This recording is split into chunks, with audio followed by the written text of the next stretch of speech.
का क्या कहना। ओम शांति। 4 सेप्टेम्बर 25 मधुर महावाक्य। मिठे बाबा कहे मिठे बच्चे। संगम जुगरे तुमको स्नेहर सागर बाबा स्नेह ही संपत्ति रूपरे देउछंती। सेथिपाई तुमे माने मध्य समस्त को स्नेह दियो, क्रोध कर नहीं। प्रश्न, निजर रजिस्टर को अर्थात चरित्र को ठीक रखिबा पाई बाबा तुमको क्यों रास्ता बताइछंती। उत्तर, बाबा तुमको स्नेहर रास्ता ही बताउछंती। श्रीमत देउछंती पिलामाने समस्तଙ୍କ सहित स्नेहपूर्ण व्यवहार कर, काहाको भी दुख दियो नहीं। कर्मेंद्रिय मानक द्वारा केबे हेले भी ओलटा कर्म कर नहीं। सर्वदा यही कथा जांच कर कि मो भितरे कौनसी आसुरी गुण नहीं तो, मु मुड़ी अर्थात मनुआ नुहे तो, कौनसी कथारे बिगड़ी जाऊ नहीं तो। गीत, यह वक्त जा रहा है। ओम शांति। मधुर संतान माने गीत शुणिले। दिन को दिन निजर घर अथवा लक्ष्य निकटतर होउछि। एबे जहा किछि श्रीमत मिलुछि सेथिरे अवहेला कर नाही। बाबांकर निर्देश मिलुछि जे समस्त को संदेश दियो। पिला माने जानिछन्ति लक्ष लक्ष कोटि कोटि लोकंकु एही संदेश देबाकु हेबो। पुणी कौनसी समय आसी ही जिवे। जेतेबेले बहुत होइजिवे सेतेबेले बहुत को संदेश देवे। समस्त को बाबांकर संदेश तो मिलबा ना। संदेश देवा बहुत सहज कथा। केवल एति कह जे निजको आत्मा भावी बाबा को मन पका एवं कौन सी कर्मेंद्रिय द्वारा मनवाणी कर्म खराब काम कर नहीं। प्रत्येक संकल्प प्रथमे मनरे आसे तापर बाणी रे। एबे तुमको भूल ठीक कथा बुझापी बुद्धि दरकार। यह पुण्यर काम अटे। यह करवा उचित। मनरे क्रोध करिवार संकल्प आसे किंतु बुद्धि तो मिली। जानुछ जदि क्रोध करिवो तेबे पाप होइजिवो। बाबांको माने पकाइबा द्वारा ही पुण्यात्मा होइजिवो। एमिति नुहे हौ हेला एबे होइगला पुणी करिवो नाही एपरि पुणी पुणी कहिबा द्वारा अभ्यास रे पड़िजिवो। मनुष्य एपरि कर्म करी मध्य पाप बोली भाबु नांती। विकार को मध्य पाप बोली भाबु नांती। एबे बाबा बताइछन्ति विकार सबठारु बड़रु बड़ पाप। यहा पर विजय प्राप्त करिवा हेबो एवं समस्त को बाबा संदेश देवाक हेबो जे मते मने पकाओ मृत्यु सम्मुखरे ठिया होइछि। जेबे कहार मृत्यु समय आसी थाए तो तांको ईश्वर पिता को मने पकाइबा पई कहिथांती। कहती परम पिता को मने पकाओ। से माने भाबुछंती जे मृत्यु परे एमाने ईश्वर पिता पाखक जाउछंती किंतु से माने कथा जानि नाहंती जे ईश्वर पिता को मने पकाइले कौन हेबो। क्योंठाकु जीवे। आत्मा गोटे शरीर छाड़ी आउ गोटे धारण करुच्ची। ईश्वर पिता पाखक तो कहीं जापरें ना। तेणु बर्तमान तुम पिला मानकु अविनाशी पिता अविनाशी भाव मन पकाइबा उचित। जेबे तम प्रधान दुखी हो जाइथांती तेबे परस्पर को कही थांती ईश्वर पिता मन पकाओ। सब आत्मा परस्पर को एक कथा कहउछंती। आत्मा ही कहउछि ना। एपरि नुहे जे परमात्मा कहउछंती। आत्मा आत्मा को ही कहउछि बाबा को मन पकाओ। यह एक साधारण प्रथा। मृत्यु समय ईश्वर को मन पकाई था। ईश्वर प्रति डर रही है। बुझुंट जे भल और मंद कर्मर फल ईश्वर ही देवे।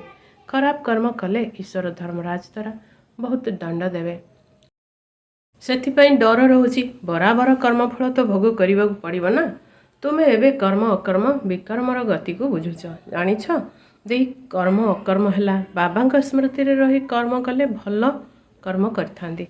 रावण राज्य रे मनुष्य खराब कर्म ही करथांती। राम राज्य रे केबे खराब कर्म होई न थाए। एबे श्रीमत तो मिल जाइछि। क्योंठु भी डाकरा आसुछि सेठाकु जीवा उचित ना उचित नुहे। प्रत्येक कथा पचारिबा परे करिबा उचित। धरिनिय जदि केही पुलिस चाकरी करिछन्ति सेमानकु मध्य बुझा जाउछि जे तुमे प्रथम स्नेहर सहित बुझाओ।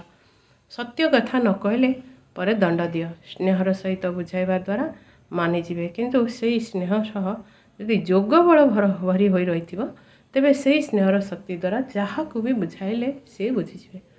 भाविबे जेपरि ईश्वर आमको बुझाउछन्ति। तुमे ईश्वरଙ୍କର संतान जोगी अट। तुम पाखे मध्य ईश्वर शक्ति रही। ईश्वर स्नेहर सागर अटंती। तांका पाखरे शक्ति अच्छी ना। समस्त को संपत्ति देउछन्ति। ତୁମେ ଜାଣିଛ ସ୍ୱର୍ଗରେ ପରସ୍ପର ମଧ୍ୟରେ ସ୍ନେହ ଭରି ହୋଇ ରହିଥାଏ।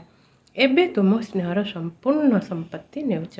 ସମ୍ପତ୍ତି ନେଇ ନେଇ କ୍ରମାନୁସାରେ ପୁରୁଷାର୍ଥ କରି କରି ସ୍ନେହୀ ହୋଇଯିବ। ବାବା କହୁଛନ୍ତି କାହାକୁ ବି ଦୁଃଖ ଦିଅ ନାହିଁ, ନଚେତ୍ ଦୁଃଖୀ ହୋଇ ମରିବ। ବାବା ସ୍ନେହର ରାସ୍ତା ବତାଉଛନ୍ତି। ମନରେ ଆସିବା ଦ୍ୱାରା ତାହା ଚେହେରାରେ ମଧ୍ୟ ଆସିଯାଇଥାଏ। କର୍ମେନ୍ଦ୍ରିୟ ଦ୍ୱାରା କରିଦେଲେ ରେଜିଷ୍ଟର ଖରାପ ହୋଇଯିବ।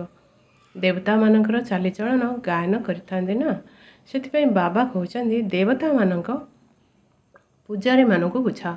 ସେମାନେ ମହିମା ଗାନ କରୁଛନ୍ତି। ଆପଣ ସର୍ବଗୁଣ ସମ୍ପନ୍ନ ଷୋଳକଳା ସମ୍ପୂର୍ଣ୍ଣ ଅଟନ୍ତି। ନିଜ ଚାଲିଚଳନ ଦୋଷ ତ୍ରୁଟି ମଧ୍ୟ ଶୁଣାଉଛନ୍ତି। ତେଣୁ ତାଙ୍କୁ ଏପରି ବୁଝାଅ ଯେ ତୁମେ ଦିନେ ଏପରି ଥିଲ, ଏବେ ନାହିଁ, ପୁଣି ନିଶ୍ଚୟ ଏପରି ହେବ। ତୁମେ ଏପରି ଦେବତା ହେବା ପାଇଁ ଏପରି ଚାଲିଚଳନ ଧାରଣ କର। ନିଜର ଯାଞ୍ଚ କରିବାକୁ ତ ହେବ। ମୁଁ ସମ୍ପୂର୍ଣ୍ଣ ନିର୍ବିକାରୀ ଅଟେ ତ? ମୋ ଭିତରେ କୌଣସି ଆସୁର ଗୁଣ ନାହିଁ ତ? କୌଣସି କଥାରେ ବିଗିଡ଼ି ଯାଉନାହିଁ ତ? ମୁଁ ମନୁଆ ନୁହେଁ ତ? ଅନେକ ଥର ତୁମେ ପୁରୁଷାର୍ଥ କରିଛ। ବାବା କହୁଛନ୍ତି ତୁମକୁ ଏପରି ହେବାକୁ ପଡ଼ିବ। ତିଆରି କରିବା ବାଲା ମଧ୍ୟ ଉପସ୍ଥିତ ଅଛନ୍ତି। କହୁଛନ୍ତି କଳ୍ପ କଳ୍ପ ତୁମକୁ ଏପରି କରୁଛି। କଳ୍ପ ପୂର୍ବରୁ ଯେଉଁମାନେ ଜ୍ଞାନ ନେଇଥିଲେ ସେମାନେ ନିଶ୍ଚୟ ଆସି ନେବେ। ପୁରୁଷାର୍ଥ ମଧ୍ୟ କରାଯାଉଛି ଏବଂ ଚିନ୍ତାଶୂନ୍ୟ ମଧ୍ୟ ରହୁଛନ୍ତି। ଡ୍ରାମାରେ ଏପରି ନିର୍ଦ୍ଧାରିତ ରହିଛି। କେହି କେହି କହୁଛନ୍ତି ଡ୍ରାମାରେ ନିର୍ଦ୍ଧାରିତ ଥିଲେ ନିଶ୍ଚୟ କରିବୁ। ଯଦି କଳ୍ପ ପୂର୍ବେ ହୋଇଥିବ ତେବେ ଡ୍ରାମାରେ କରାଇବ।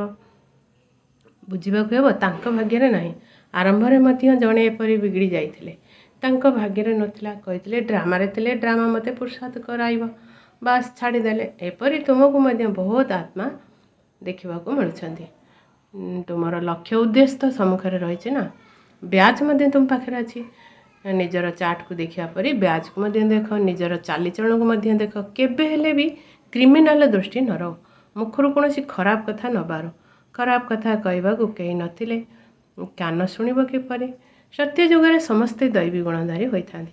କୌଣସି ଖରାପ କଥା ରହିବ ନାହିଁ। ଲକ୍ଷ୍ମୀନାରାୟଣ ମଧ୍ୟ ବାବାଙ୍କ ଦ୍ୱାରା ପ୍ରାରବ୍ଧ ପାଇଛନ୍ତି।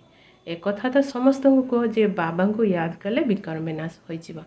ଏଥିରେ କ୍ଷତି ହେବାର କୌଣସି କଥା ନାହିଁ। ଆତ୍ମା ସଂସ୍କାର ନେଇ ଯାଇଥାଏ। ସନ୍ନ୍ୟାସୀ ହୋଇଥିଲେ ପୁଣି ସନ୍ନ୍ୟାସ ଧର୍ମକୁ ଆସିଯିବେ। ବୃକ୍ଷ ତ ତାଙ୍କର ବଢ଼ି ଚାଲିଛି ନା। ବର୍ତ୍ତମାନ ସମୟରେ ତୁମେ ପରିବର୍ତ୍ତିତ ହେଉଛ। ମନୁଷ୍ୟ ହିଁ ଦେବତା ହେଉଛନ୍ତି। ସମସ୍ତେ କ'ଣ ଏକତ୍ର ଆସିବେ? କ୍ରମାନୁସାରେ ହିଁ ତ ଆସିବେ। ଡ୍ରାମାରେ ସମୟ ପୂର୍ବରୁ କୌଣସି ଅଭିନେତା ଷ୍ଟେଜ୍ ଉପରକୁ ଆସିପାରିବେ ନାହିଁ। ଭିତରେ ବସି ରହିଥାନ୍ତି। ସମୟ ହେଲେ ଅଭିନୟ କରିବା ପାଇଁ ଷ୍ଟେଜ୍ ଉପରକୁ ଆସିଥାନ୍ତି। ତାହା ହେଉଛି ଛୋଟ ନାଟକ, ଏହା ହେଉଛି ବିଶାଳ ନାଟକ। ବୁଦ୍ଧିରେ ଅଛି ଆମ ଅଭିନେତାମାନଙ୍କୁ ନିଜ ସମୟରେ ଆସି ଅଭିନୟ କରିବାକୁ ହେବ। ଏହା ବେହେଦର ବିଶାଳ ବୃକ୍ଷ। କ୍ରମାନୁସାରେ ଆସୁଛନ୍ତି, ପୁଣି ଯାଉଛନ୍ତି। ପ୍ରଥମରୁ ଗୋଟିଏ ଧର୍ମ ଥିଲା। ସବୁ ଧର୍ମାବଲମ୍ବୀ ମାନେ ଆରମ୍ଭରୁ ଆସିପାରିବେ ନାହିଁ। ପ୍ରଥମେ ତ ଦେବୀ ଦେବତା ଧର୍ମାବଲମ୍ବୀ ହିଁ ଅଭିନୟ କରିବାକୁ ଆସିବେ, ତାହା ପୁଣି କ୍ରମାନୁସାରେ। ବୃକ୍ଷର ରହସ୍ୟକୁ ମଧ୍ୟ ବୁଝିବାକୁ ହେବ। ବାବା ହିଁ ଆସି ସମ୍ପୂର୍ଣ୍ଣ କଳ୍ପ ବୃକ୍ଷର ଜ୍ଞାନ ଶୁଣାଉଛନ୍ତି। ଏହାଙ୍କର ତୁଳନା ପୁଣି ନିରାକାରୀ ବୃକ୍ଷ ସହିତ ହେଉଛି। ଏକମାତ୍ର ବାବା ହିଁ କହୁଛନ୍ତି ମୁଁ ମନୁଷ୍ୟ ସୃଷ୍ଟି ରୂପୀ ବୃକ୍ଷର ବୀଜ ଅଟେ। ବୀଜ ମଧ୍ୟରେ ବୃକ୍ଷ ବିଦ୍ୟମାନ ନୁହେଁ, କିନ୍ତୁ ବୃକ୍ଷର ଜ୍ଞାନ ବିଦ୍ୟମାନ ଅଛି। ପ୍ରତ୍ୟେକ ଆତ୍ମାର ନିଜସ୍ୱ ଅଭିନୟ ରହିଛି। ଚୈତନ୍ୟ ବୃକ୍ଷ ଅଟେ ନା। ବୃକ୍ଷର ପତ୍ର ମଧ୍ୟ କ୍ରମାନୁସାରେ ବାହାରୁଛି। ଏହି ବୃକ୍ଷକୁ କେହି ବି ବୁଝୁନାହାନ୍ତି। ଏହାର ବୀଜ ଉପରେ ରହିଛି, ସେଥିପାଇଁ ଏହାକୁ ଓଲଟା ବୃକ୍ଷ କୁହାଯାଉଛି। ରଚୟିତା ବାବା ଉପରେ ରହୁଛନ୍ତି। ତୁମେ ଜାଣିଛ ଆମକୁ ଘରକୁ ତ ଯିବାକୁ ହେବ। ଯେଉଁଠି ଆତ୍ମାମାନେ ନିବାସ କରନ୍ତି ଏବେ ଆମକୁ ପବିତ୍ର ହୋଇ ଯିବାକୁ ହେବ। ତୁମର ଯୋଗବଳ ଦ୍ୱାରା ସାରା ବିଶ୍ୱ ପବିତ୍ର ହୋଇଯାଉଛି। ତୁମ ପାଇଁ ତ ପବିତ୍ର ସୃଷ୍ଟି ଦରକାର ନା। ତୁମେ ପବିତ୍ର ହେଉଥିବାରୁ ଦୁନିଆକୁ ମଧ୍ୟ ପବିତ୍ର କରିବାକୁ ହେବ। ସବୁ କିଛି ପବିତ୍ର ହୋଇଯାଇଥାଏ। ଏହା ତୁମର ବୁଦ୍ଧିରେ ଅଛି। ଆତ୍ମାରେ ହିଁ ମନ ବୁଦ୍ଧି ରହିଛି ନା। ଆତ୍ମା ଚୈତନ୍ୟ ଅଟେ। ଆତ୍ମା ହିଁ ଜ୍ଞାନକୁ ଧାରଣ କରିବ। ତେଣୁ ମଧୁର ସନ୍ତାନମାନଙ୍କର ଏହି ସମସ୍ତ ରହସ୍ୟ ବୁଦ୍ଧିରେ ରହିବା ଦରକାର ଯେ କିପରି ଆମେ ପୁନର୍ଜନ୍ମ ନେଉଛୁ। 84 ଜନ୍ମର ଚକ୍ର ତୁମର ପୁରା ହେଉଥିବାରୁ ସମସ୍ତଙ୍କର ପୁରା ହେଉଛି। ସମସ୍ତେ ପବିତ୍ର ହୋଇଯାଉଛନ୍ତି। ଏହା ଅନାଦି ସ୍ୱତଃ ପ୍ରସ୍ତୁତ ହୋଇଥିବା ଡ୍ରାମା ଅଟେ। ଗୋଟିଏ ସେକେଣ୍ଡ ମଧ୍ୟ ଅଟକୁ ନାହିଁ। ସେକେଣ୍ଡ ପରେ ସେକେଣ୍ଡ ଯାହା କିଛି ହେଉଛି ତାହା ପୁଣି କଳ୍ପ ପରେ ହେବ। ପ୍ରତ୍ୟେକ ଆତ୍ମାରେ ଅବିନାଶୀ ଅଭିନୟ ଭରି ହୋଇ ରହିଛି। ଲୌକିକ ଅଭିନେତା 2-4 ଘଣ୍ଟାର ଅଭିନୟ କରିଥାନ୍ତି। ଏଠାରେ ତ ଆତ୍ମାକୁ ସ୍ୱତଃ ଅଭିନୟ ମିଳିଛି। ତେଣୁ ପିଲାମାନଙ୍କୁ କେତେ ଖୁସି ହେବା ଉଚିତ। ସଙ୍ଗମରେ ହିଁ ଅତୀନ୍ଦ୍ରିୟ ସୁଖର ଗାୟନ ରହିଛି। ବାବା ଆସୁଛନ୍ତି, ତେଣୁ ଆମେ 21 ଜନ୍ମ ପାଇଁ ସଦା ସୁଖ ହେଉଛେ। ଖୁସିର କଥା ଅଟେ ନା, ଯିଏ ଭଲ ଭାବରେ ବୁଝି ପୁଣି ବୁଝାଉଛନ୍ତି ସେମାନେ ସେବାରେ ଲାଗି ରହୁଛନ୍ତି। କୌଣସି ସନ୍ତାନ ନିଜେ କ୍ରୋଧୀ ହୋଇଥିଲେ ମଧ୍ୟ କ୍ରୋଧର ପ୍ରବେଶ ହୋଇଯାଇଥାଏ, ଦୁଇ ହାତରେ ତାଳି ବାଜିଥାଏ। ସତ୍ୟ ଯୁଗରେ ଏପରି ହେବ ନାହିଁ। ଏଠାରେ ତୁମ ସନ୍ତାନମାନଙ୍କୁ ଶିକ୍ଷା ହିଁ ମିଳୁଛି। ଏହି କ୍ରୋଧ କଲେ ତୁମେ ତାଙ୍କ ଉପରେ ଫୁଲ ଚଢ଼ାଅ, ଅର୍ଥାତ୍ ସ୍ନେହର ସହିତ ବୁଝା। ଏହା ମଧ୍ୟ ଏକ ଭୂତ, ଯାହାକି ବହୁତ କ୍ଷତି କରିଦେବ। କ୍ରୋଧ କେବେ କରିବା ଉଚିତ ନୁହେଁ। ଶିଖାଉଥିବା ବ୍ୟକ୍ତି ନିକଟରେ କ୍ରୋଧ ବିଲକୁଲ କରିବା ଅନୁଚିତ। କ୍ରମାନୁସାରେ ପୁରୁଷାର୍ଥ କରିଚାଲିଛନ୍ତି। କାହାର ତୀବ୍ର, କାହାର ଢିଲା ପୁରୁଷାର୍ଥ ହେଉଛି। ଢିଲା ପୁରୁଷାର୍ଥୀ ନିଶ୍ଚୟ ନିଜର ବଦନାମ ହିଁ କରିବେ। କାହା ଭିତରେ କ୍ରୋଧ ଥିଲେ ଯେଉଁଆଡ଼େ ଗଲେ ମଧ୍ୟ ସେଠାରେ କ୍ରୋଧ କରିଥାନ୍ତି। କୌଣସି ବି ଖରାପ ପ୍ରକୃତିର ଲୋକ ଏଠାରେ ରହିପାରିବେ ନାହିଁ। ପରୀକ୍ଷା ଯେବେ ପୁରା ହେବ, ତେବେ ସମସ୍ତେ ଜାଣିପାରିବେ କିଏ କିଏ କ'ଣ ହେଉଛନ୍ତି। ସବୁ ସାକ୍ଷାତକାର ହେବ। ଯିଏ ଯେପରି କାମ କରିଥାନ୍ତି ତାଙ୍କର ସେହିପରି ମହିମା ହୋଇଥାଏ। ତୁମ ସନ୍ତାନମାନେ ଡ୍ରାମାର ଆଦି ମଧ୍ୟ ଅନ୍ତକୁ ଜାଣିଛ। ତୁମେ ସମସ୍ତେ ଅନ୍ତର୍ଯ୍ୟାମୀ। ଆତ୍ମା ଅନ୍ତରରେ ସବୁ କିଛି ଜାଣିଛି। ଏହି ସୃଷ୍ଟିଚକ୍ର କିପରି ଘୁରୁଛି, ସାରା ସୃଷ୍ଟିର ମନୁଷ୍ୟମାନଙ୍କର ଚାଲିଚଳନ ଏବଂ ସବୁ ଧର୍ମର ଜ୍ଞାନ ତୁମଠାରେ ଅଛି। ତାଙ୍କୁ ହିଁ କୁହାଯାଉଛି ଅନ୍ତର୍ଯ୍ୟାମୀ। ଆତ୍ମାକୁ ସବୁ କିଛି ଜଣାପଡ଼ିଗଲା। ଏପରି ନୁହେଁ ଭଗବାନ ଘଟ ଘଟରେ ବାସ କରନ୍ତି, ତାଙ୍କୁ ଜାଣିବାର କ'ଣ ଦରକାର ରହିଛି। ସେ ତ ବର୍ତ୍ତମାନ ବି କହୁଛନ୍ତି, ଯିଏ ଯେପରି ପୁରୁଷାର୍ଥ କରିବ ସେପରି ଫଳ ପାଇବ। ମୋର ଜାଣିବାର କୌଣସି ଆବଶ୍ୟକତା ନାହିଁ। ଯାହା କରୁଛନ୍ତି ତାର ଦଣ୍ଡ ମଧ୍ୟ ନିଜେ ଭୋଗ କରିବେ। ଯଦି ଏପରି ଚଳଣି ଚାଲିବ ତେବେ ଅଧମ ଗତିକୁ ଚାଲିଯିବ। ପଦ ତ ବହୁତ କମ୍ ହୋଇଯିବ। ସ୍କୁଲ ମାନଙ୍କରେ ଫେଲ୍ ହୋଇଗଲେ ପୁଣି ପର ବର୍ଷ ପଢ଼ିଥାନ୍ତି। ଏହି ପାଠପଢ଼ା ତ କଳ୍ପ କଳ୍ପାନ୍ତର ପାଇଁ ହେଉଛି। ସମ୍ପୂର୍ଣ୍ଣ ଈଶ୍ୱରୀୟ ଲଟେରୀ ନେବା ଦରକାର ନା। ଏହି କଥା ତୁମେ ବୁଝିପାରୁଛ। ଭାରତ ଯେବେ ସୁଖଧାମ ହେବ, ତେବେ ଅନ୍ୟ ସମସ୍ତେ ଶାନ୍ତିଧାମରେ ରହିବେ। ପିଲାମାନେ ଖୁସି ହେବା ଉଚିତ। ଏବେ ଆମର ସୁଖର ଦିନ ଆସୁଛି। ଦୀପାବଳି ଦିନ ନିକଟରେ ହେଲେ କହିଥାନ୍ତି, ବାକି ଏତିକି ଦିନ ରହିଲା, ପୁଣି ନୂଆ କପଡ଼ା ପିନ୍ଧିବୁ। ତୁମେ ମଧ୍ୟ କହୁଛ ସ୍ୱର୍ଗ ଆସୁଛି। ଆମେ ନିଜକୁ ଜ୍ଞାନ ଗୁଣରେ ସଜେଇଲେ ସ୍ୱର୍ଗରେ ବହୁତ ସୁଖ ପାଇବୁ। ସାହୁକାରଙ୍କୁ ତ ସାହୁକାର ନିଶା ରହିଥାଏ। ମନୁଷ୍ୟ ବିଲକୁଲ ଗୌର ନିଦ୍ରାରେ ଅଛନ୍ତି। ପୁଣି ଅଚାନକ ଜଣାପଡ଼ିବ ଇଏ ତ ସତ୍ୟ କହୁଥିଲେ। ସତ୍ୟର ସଙ୍ଗ ହେଲେ ସତ୍ୟକୁ ହିଁ ବୁଝିବେ। ତୁମେ ଏବେ ସତ୍ୟର ସଙ୍ଗରେ ରହିଛ। ତୁମେ ସତ୍ ବାପାଙ୍କ ଦ୍ୱାରା ସତ୍ୟ ହେଉଛ। ସେମାନେ ସମସ୍ତେ ଅସତ୍ୟ ଦ୍ୱାରା ଅସତ୍ୟ ହେଉଛନ୍ତି। ଏବେ ପ୍ରଭେଦ ମଧ୍ୟ ଛପାଯାଉଛି କି ଭଗବାନ କ'ଣ କହୁଛନ୍ତି ଏବଂ ମନୁଷ୍ୟ କ'ଣ କହୁଛନ୍ତି। ଏସବୁ ମାଗାଜିନରେ ମଧ୍ୟ ବାହାର କରିପାରିବ। ଶେଷରେ ତୁମର ହିଁ ତ ବିଜୟ ହେବ। ଯିଏ କଳ୍ପ ପୂର୍ବରୁ ପଦ ପାଇଥିଲେ ସିଏ ନିଶ୍ଚୟ ପାଇବେ, ଏହା ନିଶ୍ଚିନ୍ତ ଅଟେ। ସେଠାରେ ଅକାଳ ମୃତ୍ୟୁ ହେବ ନାହିଁ। ଆୟୁ ମଧ୍ୟ ଅଧିକ ହେବ। ତେବେ ପବିତ୍ରତା ଥିଲା ଯେବେ ଆୟୁ ବି ଅଧିକ ଥିଲା। ବାବା ତ ପତିତ ପାବନ ପରମାତ୍ମା ହୋଇଥିବାରୁ ନିଶ୍ଚୟ ସେ ହିଁ ପବିତ୍ର କରିଥିବେ। ଆଉ ଶ୍ରୀକୃଷ୍ଣଙ୍କ କଥା ଶୋଭା ପାଉନାହିଁ। ପୁରୁଷୋତ୍ତମ ସଙ୍ଗମ ଯୁଗରେ ପୁଣି ଶ୍ରୀକୃଷ୍ଣ କୁଆଡ଼ୁ ଆସିବେ? ସେହି ଚେହେରାରେ ମନୁଷ୍ୟ ପୁଣି ରହିବେ ନାହିଁ। 84 ଜନ୍ମ 84 ଚେହେରା, 84 ପ୍ରକାର ଅଭିନୟ। ଏହା ତ ପୂର୍ବ ପ୍ରସ୍ତୁତି ଖେଳ ଅଟେ। ଏଥିରେ ଫରକ ହୋଇପାରିବ ନାହିଁ। ଡ୍ରାମା କିପରି ଚମତ୍କାର ଭାବରେ ରଚନା କରାଯାଇଛି। ଆତ୍ମା ଛୋଟ ବିନ୍ଦୁ, ଏଥିରେ ଅନାଦି ପାଠ ଭରି ହୋଇ ରହିଛି। ଏହାକୁ କୁଦରତୀ ମଧ୍ୟ କୁହାଯାଉଛି। ମନୁଷ୍ୟ ଶୁଣି ଆଶ୍ଚର୍ଯ୍ୟ ହେବେ, କିନ୍ତୁ ପ୍ରଥମେ ଏହି ସନ୍ଦେଶ ତ ଦେବାକୁ ହେବ। ଯିଏ ବାବାଙ୍କୁ ମନେ ପକାଅ, ସେହି ପତିତ ପାବନ ଅଟନ୍ତି, ସମସ୍ତଙ୍କର ସଦ୍ଗତି ଦାତା। ସତ୍ୟ ଯୁଗରେ ଦୁଃଖର କୌଣସି କଥା ରହିବ ନାହିଁ। କଳି ଯୁଗରେ ଦୁଃଖ ହିଁ ଦୁଃଖ ଭରି ରହିଛି। କିନ୍ତୁ ଏହି କଥାକୁ କ୍ରମାନୁସାରେ ବୁଝୁଛନ୍ତି। ବାବା ତ ପ୍ରତ୍ୟୟ ବୁଝାଇ ଚାଲିଛନ୍ତି। ତୁମେ ସନ୍ତାନମାନେ ଜାଣିଛ, ଶିବ ବାବା ଆସିଛନ୍ତି ଆମକୁ ପଢ଼ାଇବା ପାଇଁ, ପୁଣି ସାଥିରେ ନେଇଯିବେ। ଯେଉଁମାନେ ସାଥିରେ ରହୁଛନ୍ତି ତାଙ୍କ ଅପେକ୍ଷା ବନ୍ଧନରେ ଥିବା ଆତ୍ମା ଅଧିକ ମନେ ପକାଉଛନ୍ତି। ସେମାନେ ଉଚ୍ଚ ପଦ ପାଇପାରିବେ। ଏହା ମଧ୍ୟ ବୁଝିବା କଥା ଅଟେ ନା। ବାବାଙ୍କ ସ୍ମୃତିରେ ବହୁତ ଛଟପଟ ହେଉଛନ୍ତି। ବାବା କହୁଛନ୍ତି, ପିଲାମାନେ ୟାଦର ଯାତ୍ରାରେ ରୁହ, ଦୈବୀ ଗୁଣର ଧାରଣା କର, ତେବେ ବନ୍ଧନ କଟି ଚାଲିବ, ପାପର ଘଡ଼ି ଶେଷ ହୋଇଯିବ। ଆଚ୍ଛା, ମିଠେ ମିଠେ ଶିଖିଲ ଦେ ସନ୍ତାନମାନଙ୍କ ପ୍ରତି ମାତା ପିତା ବାପ ଦାଦାଙ୍କର ମଧୁର ସ୍ନେହ ସମ୍ପନ୍ନ ଶୁଭେଚ୍ଛା ଏବଂ ସୁପ୍ରଭାତ। ଆତ୍ମିକ ପିତାଙ୍କର ଆତ୍ମିକ ସନ୍ତାନମାନଙ୍କୁ ନମସ୍ତେ। आत्मिक संतान मानकर आत्मिक माता पिता को नमस्ते नमस्ते नमस्ते। धारणा पाई मुख्य सार एक निजर चालीचलन को देवता मानक भली करबाक हेब। कौन सी आसुरी कथा मुख द्वारा कहबार ना।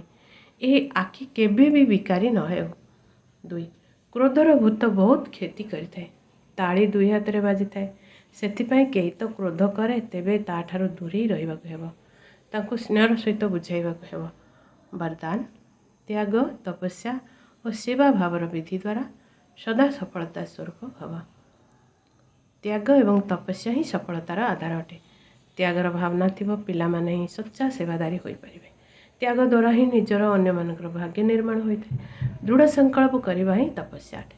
तेणु त्याग तपस्या एवं सेवा भाव द्वारा अनेक गुड़िए विनाशी एवं संकीर्णर भाव समाप्त हो जाइए एवं संगठन शक्तिशाली हो जाए। जड़े जदि किछि कहला तेबे अन्य जड़े ताकू कार्य करदेला तेबे तो तू तू मु बा मोर तोर न हो।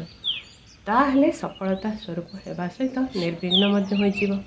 स्लोगान संकल्प द्वारा मध्य काहाकू दुख न देवा यह होछि संपूर्ण अहिंसा अटे। ओम शांति।